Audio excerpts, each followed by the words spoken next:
अस्सलाम वालेकुम। सबसे पहले आप सभी का हमारे YouTube channel let's success with Shahid Khan sir में इस्तकबाल खैर मकदम है। तो जो आज का वीडियो बनाने का हमारा मकसद है, इससे पहले भी हमने सेल्फ सर्टिफाई जैसे स्टार्ट हुआ इस पर वीडियो बनाए थे।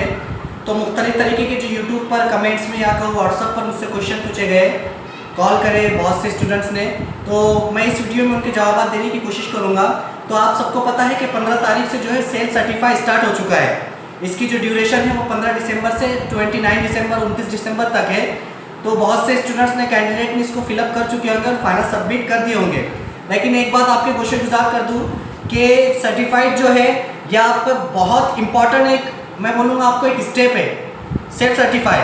क्योंकि होता यह है कि जो सेल्फ सर्टिफाई आपकी जो कॉपी है यही आपकी डिपेंड करती है प्रेफरेंस को लेकर, वैकेंसी को लेकर, प्लस में डॉक्यूमेंट वेरिफिकेशन के टाइम भी जो चेकर होते हैं डॉक्यूमेंट चेकर, वो जो अपने सेल्फ सर्टिफाइड है ये आपका मानते हैं, उसी के मुताबिक आपकी हर चीज़ चेक करते हैं। तो 10 बार आपको हर चीज़ बगौर देखकर 10 बार, एक बार आपने सेल्फ सर्टिफाई कर दिए उसके बाद आपको एडिट का ऑप्शन नहीं मिलेगा, ना ही दूसरा फॉर्म भरने का ऑप्शन मिलेगा। तो इसके लिए बहुत ध्यान से इस चीज़ को फिलअप करना है, सेल्फ सर्टिफाई को फिलअप करना है। आपको एक चीज़ बता दूं कि इसमें आपका मीडियम मोस्ट इम्पॉर्टेंट, आपका क्वालिफिकेशन और आपका जो TET CTET है वो, ये सब बहुत इम्पॉर्टेंट रखता है। आपके रिजल्ट में आपका सर्टिफिकेट नंबर क्या है, आपका सीट नंबर क्या है, आपका नेम, मदर नेम, मार्क्स, ये सब कुछ बहुत इम्पॉर्टेंट है। तो मैं यही कहूँगा कि इसको भरते वक्त जहाँ आप साइबर कैफ़े पर अगर फॉर्म भर रहे हैं या किसी के दूसरे के हेल्प से अगर फॉर्म भर रहे हैं तो उसको रीचेक कीजिए, 10 बार रीचेक कीजिए, जब जाकर फाइनल सबमिट कीजिए। सबसे पहले बात करूँगा मैं डोमिसाइल सर्टिफिकेट की। तो डोमिसाइल सर्टिफिकेट जो है ये आपको पता है ये किसी भी डेट का चलेगा। 2013-14 साल में आपने बनाए होंगे नेशनलिटी डोमिसाइल, ये एक बार बनता है लाइफ टाइम का। इसका कोई आपका ऐसा नहीं है कि इसकी आपकी डेट प्रीवियस आपका जिसको बोलेंगे वैलिड इनवैलिड का मसला, डोमिसाइल सर्टिफिकेट में ऐसा कुछ नहीं होता है। रही बात दूसरी EWS सर्टिफिकेट की, तो उसको 1 ईयर का ड्यूरेशन होता है। लेकिन अकॉर्डिंग टू फॉर्म जब मैंने देखा तो वहाँ पर 14 मई जो है वहाँ पर बताया जा रहा था कि इससे पहले का चाहिए। लेकिन हो सकता है नोटिफिकेशन आगे कुछ आए, यहाँ से खबरें चल रही है क्या हो सकता है आगे इसकी डेट बढ़े। तो ये EWS के मामला थे।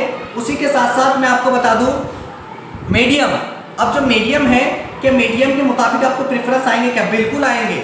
10वीं का मीडियम आपका D.Ed B.Ed का मीडियम डिपेंड करता है। अब मैं आपको एक चीज़ बता दूं कि अगर आपका B.Ed का मीडियम उर्दू है, जैसे मराठवाड़ा यूनिवर्सिटी जो है यहाँ पर उर्दू मीडियम से B.Ed किया जाता है, तो अगर आपने फिलअप किया आपका B.Ed जो है वो, और एक चीज़ बता दूं सेल्फ सर्टिफाइड में फ्रॉड मालूमात या जिसको बोलेंगे गलत मालूमात फिल करते हैं तो आप डायरेक्ट रिजेक्ट हो जाएंगे।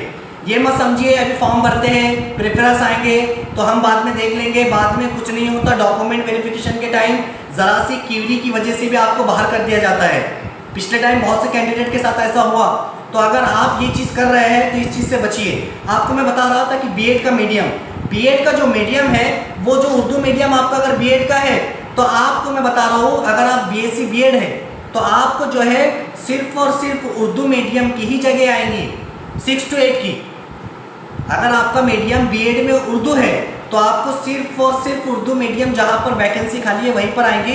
लेकिन अगर for example north Maharashtra university जहाँ पर इंग्लिश मीडियम से B.Ed होता है, अगर आपका B.Ed उस यूनिवर्सिटी से हुआ है, किसी भी यूनिवर्सिटी से हुआ है, लेकिन आपका मीडियम अगर इंग्लिश है तो आपको उर्दू प्लस इंग्लिश ये दोनों वैकेंसी आएंगी।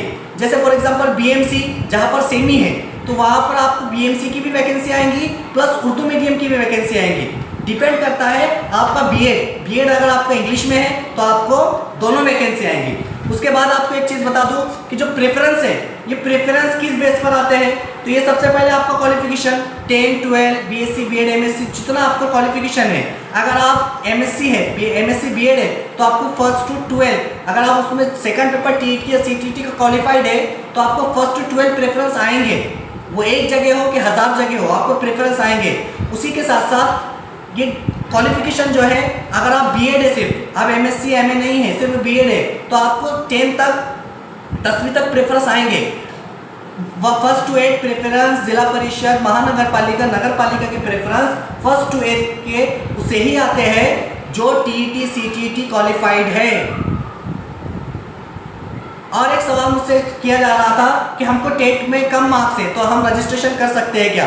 अगर आपको 200 में से 1 मार्क्स भी है और आप पदवीधर है, बीएससी बीएड बीए है, तो आप बिल्कुल सेल्फ सर्टिफाई कर सकते हैं। टेट के मार्क्स कोई डिपेंड नहीं करते आपको फॉर्म भरने में। अगर आपको 1 मार्क्स भी है तो आपको फॉर्म फिलअप कर सकते हैं, इसका कोई इशू नहीं है। उसी के साथ साथ एक चीज़ ये नज़र आ रही है कि जो आइसोलेटेड का मसला है कि जो आइसोलेटेड करके डाल रहे हैं, मैं आपको एक चीज़ बता दूं, ये जो है एक्चुअल में ये 101% कोई इसको श्योर नहीं है कि असल में मामला क्या है। तो मैं एक चीज़ कहूँगा, आपका सिर्फ एक काम है, 1 वीक बचा है, आपका सिर्फ एक काम है, आपके पास जो मौजूद है वो आपको फिलअप करना है। आपके पास जो मौजूद है वो फिलअप करना है। ये क्या बोल रहा है, उसका सवाल क्या बोल रहा है, हम तो बैठे हैं, कौन क्या गलत कर रहा है, डिपेंड ये नहीं करता। डिपेंड करता है आपका क्वालिफिकेशन। आप टीटी सीटीटी क्वालिफाइड है तो यस कीजिए, नहीं है तो मत कीजिए। और एक बात समझिए कि खुद का लॉस के साथ साथ दूसरों का लॉस मत कीजिए। सर आप ये बात क्यों कर रहे हैं? मैं फॉर एग्जांपल दूंगा कि बहुत से ऐसे कैंडिडेट 22 में देखे गए जो सीटीटी टीटी क्वालिफाइड नहीं थे, फिर भी यस किए थे। उन्होंने फ्रॉड मालूमात डाले थे, जिनको प्रेफरेंस भी आया, उनका सिलेक्शन भी हुआ, लेकिन वो हाजिर नहीं हुए। वही जगह आज जो है रिक्त रह गई है। तो कौम का नुकसान ना कीजिए, आपको जो आपके पास मौजूद है उसे डाल दीजिए। अगर आप बीएससी बीएड है तो आपको 9-10 की अगर कहाँ पर जगह आती है, आई थी जो मियाँ बहनदर है, ये सब जगह आई थी, 9-10 की भी जगह आई थी। तो आपका एक काम है कि सिर्फ जो क्वालिफिकेशन उसके मुताबिक चलिए, preference law self certified law कीजिए और उसकी प्रिंट आउट निकाल कर अपने पास महफूज कीजिए। वो प्रिंट आउट जो आपकी सेल्फ सर्टिफाइड की प्रिंट आउट है, वो आपको डॉक्यूमेंट वेरिफिकेशन के टाइम जो अधिकारी लोग होते हैं वो आपकी मांगते हैं, एक एक बारीक से बारीक चीज़ वो वेरीफाइड करते हैं आपके ओरिजिनल डॉक्यूमेंट से। तो यही आज की एक वीडियो थी। और जो अदर जो क्वेश्चन है, बहुत सारे क्वेश्चन है, मैं पर्सनली भी जो है इस क्वेश्चन के आंसर देने की कोशिश कर रहा हूँ। वक्त ज़मानत नहीं दे रहा है मसरूफियात की वजह से, लेकिन आज मौका मिला, सोचा आपसे मिल सकूँ, आपसे इस वीडियो बनाकर मैसेज आप तक पहुंचा सकूँ। तो इसी तरह हमारे साथ जुड़े रहिए, हमारे यूट्यूब को सब्सक्राइब कीजिए, शेयर कीजिए, उसी के साथ साथ लाइक कीजिए और जुड़े रहिए, पॉजिटिव रहिए। इंशाल्लाह जो होगा बेहतर होगा। अल्लाह रब्बुल इज़्ज़त ने यहाँ तक लाया है, आप बहुत खुश नसीब है कि सेल्फ सर्टिफाइड बहुत जल्दी स्टार्ट हो चुका है। सेल्फ सर्टिफाइड एंड होने के फ़ौरन बाद कुछ 10-15 दिन बाद आपको मैसेज आएगा कि प्रेफरेंस आपकी जनरेट कीजिए। स्टेप बाय स्टेप हम आपकी इस चीज़ों को इन्फॉर्म करेंगे।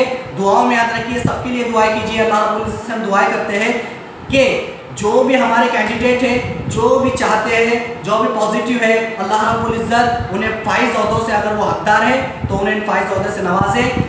अल्लाह हाफिज़।